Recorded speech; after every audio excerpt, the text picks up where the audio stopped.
안녕하세요. 독일에서 달리는 독하나제입니다. 지난 영상에서 약한 강도로 천천히 달리기를 단순히 거리만 늘리는 것이 아니라 몸을 강화하는 주법 훈련으로 삼을 수 있다는 제 생각을 나눴습니다. 그런데 영상을 보신 여러분들이 이렇게 달리면 케이던스가 떨어지는데 괜찮나요? 페이스가 느려지는데 이게 맞는 걸까요? 심박수가 올라가는데 어떻게 할까요? 와 같은 많은 질문을 해주셨습니다. 구독자 여러분의 달리기에 대한 뜨거운 관심과 진지함에 저도 동기부여를 받았습니다.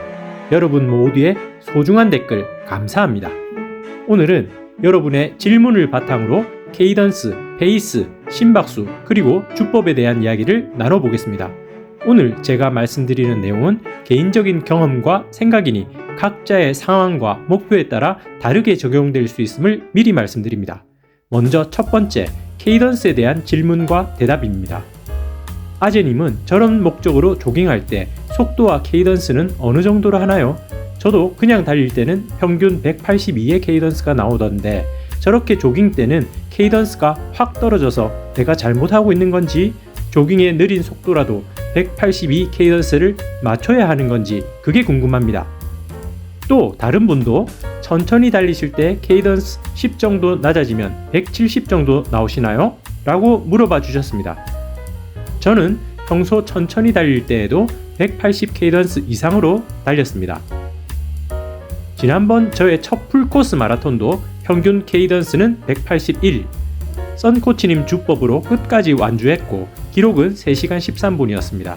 그런데 천천히 마치 걷는 속도로 주법을 연습하는 방법으로 뛰었더니 평균 케이던스가 159에서 168로 평소보다 10에서 20 정도 낮게 나왔습니다.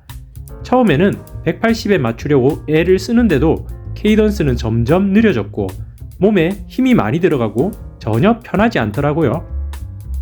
그럼 이게 과연 괜찮은 걸까요? 구독자님들과 똑같은 질문을 저도 가졌습니다. 저는 운동하는 특수성과 목적에 따라 그 답은 달라진다고 생각합니다. 효율성이 목표라면 케이던스를 높여서 달리고 수직 진폭을 줄여서 달리는 게 맞죠. 하지만 필요에 따라서는 수직 진폭이 커지고 케이던스가 낮아지더라도 천천히 뛰면서 주법을 연습하는 과정에서 얻을 수 있는 이점이 분명히 있다고 생각합니다. 더욱이 걷는 속도처럼 낮은 강도로 천천히 달린다면 아무리 케이던스가 낮고 지면 접촉 시간이 길더라도 부상의 위험이 그렇게 높지 않다는 생각입니다. 오히려 천천히 달리니까 더 오래, 더 많은 시간 동안 심폐 운동을 할 수 있고 회복 시간이 짧아지니 더 자주 운동할 수 있어서 달리기 마일리지도 더 많이 쌓을 수 있겠죠. 첫 마라톤 서브3 도전 실패 원인 중 하나가 마일리지 부족이라서 저는 이렇게 올 가을과 겨울에 마일리지를 쌓으려고 합니다. 안전하게 뛰면서 점프, 시선, 기울기, 팔치기 자세, 몸의 균형, 롤링, 발착지 지점, 호흡 등 빠르게 달리면 우리가 쉽게 놓칠 수 있는 부분들을 하나하나 신경 쓰면서 내 몸과 대화하고 달리기에 필요한 몸을 단련하는 것이 가능하다는 겁니다. 이렇게 몸을 만들고 강화시켜서 가끔씩 빠르게 달리며 케이던스를 높여주면 더 효과적이지 않을까요? 효율성을 위한답시고 어중간한 속도로 몸도 안 만들어졌는데 점점 빠르게 달리다가 부상을 당하는 건 저만의 이야기는 아니지 않을까요? 케이던스 숫자만 맞추어 아장아장 달리면 부상 위험은 없겠지만 그렇게 해서 빨라질 수 있을까요? 달리는 이유는 사람마다 가치관이 다르듯 저마다 다르지만 저는 제 기록을 향상시키는 달리기가 즐겁습니다. 지금은 케이던스가 낮아지지만 근육을 강화하는 과정일 뿐이고 느린 속도로 안전하게 몸을 만들면서 속도를 높이게 되면 케이던스는 자연스럽게 다시 올라갑니다. 저는 아무리 케이던스가 낮아도 점프를 통해 만들어지는 몸의 탄성과 경쾌함은 항상 있어야 한다는 점을 늘 상기하며 달립니다. 두 번째는 페이스에 관한 질문입니다. 730 조깅으로 천천히 달리는 연습 중인데 너무 느린 페이스인가요? 저는 이 질문에 대해 일본의 마라톤 선수 아사히 에리코의 책 천천히 달리면 빨라진다에서 인용해서 대답해 드리겠습니다. 1993년에 2시간 28분대의 마라톤 기록을 가진 일본 여자 마라토너 아사히 에리코는 LSD 훈련의 광팬입니다. 2시간 50분대의 평범한 기록이었던 그녀는 LSD 훈련을 강조하는 고 사사기 감독을 만난 이후 주 2에서 4회 하루에 2~3시간씩 800 페이스로 LSD 훈련을 했다고 합니다. 이후로 2시간 33분대 당시 일본 여자 역대 2위를 거쳐 2시간 28분대까지 기록했습니다. 그녀는 보통 1km당 8분 전후로 달렸고 그녀의 팀 동료였던 남자 선수도 1km당 6에서 7분이었다고 합니다. 아무리 페이스가 느리고 약한 자극이라도 오랜 시간 움직이면 유산소 운동을 계속하고 있는 것과 같으므로 지구력의 향상과 연결됩니다.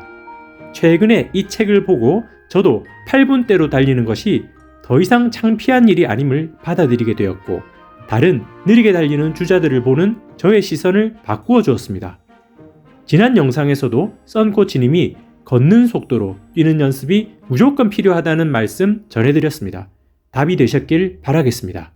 세 번째는 심박에 관한 질문입니다.